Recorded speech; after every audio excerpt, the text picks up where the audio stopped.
सोने के जेवरात की चोरी और तब्दीली से नेशनल बैंक को भारी नुकसान का इंकशाफ। चोरी से 5 करोड़ 10 लाख जबकि नकली जेवरात से तब्दीली से 1 करोड़ 35 लाख रुपए नुकसान की निशानदही की गई।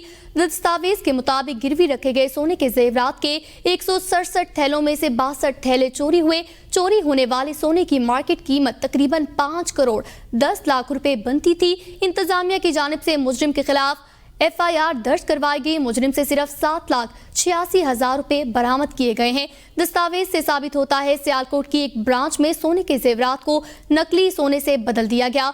गोल्ड फाइनेंस के 168 केसेस में से 110 केसेस में सोना जाली जेवरात से बदला गया, जिससे 1 करोड़ 35 लाख रुपए का नुकसान हुआ। एक इंक्वायरी में 3 मुलाजमीन को मुजरिमाना तौर पर मुलव्विस और एक मुलाजिम को लापरवाही का मुर्तकिब करार दिया गया। डिसिप्लिनरी केसेस कमेटी ने 3 मुलाजमीन को बरतरफ करने, एक मुलाजिम की तनज़ुली का फैसला किया। जिम्मेदार अमले से रकम की वसूली के लिए कोई संजीदा कोशिश नहीं की गई। मज़ीद तफसीलात जानते हैं अमाद अहमद से। जी अमाद अहमद, आगाह कीजिएगा, इस हवाले से बड़ा नुकसान हुआ है नेशनल बैंक ऑफ पाकिस्तान को।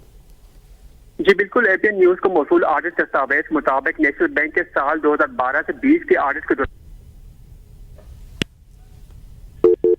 सोने के जेवरात की चोरी और तब्दीली से नेशनल बैंक को भारी नुकसान हुआ। अमाद अहमद से राब्ता बहाल करने की कोशिश करेंगे। एक बार फिर से आपको बताएंगे, इंतजामिया की जानिब से मुजरिम के खिलाफ FIR दर्ज की गई है, जबकि दस्तावेजात भी मौसूल हो चुके।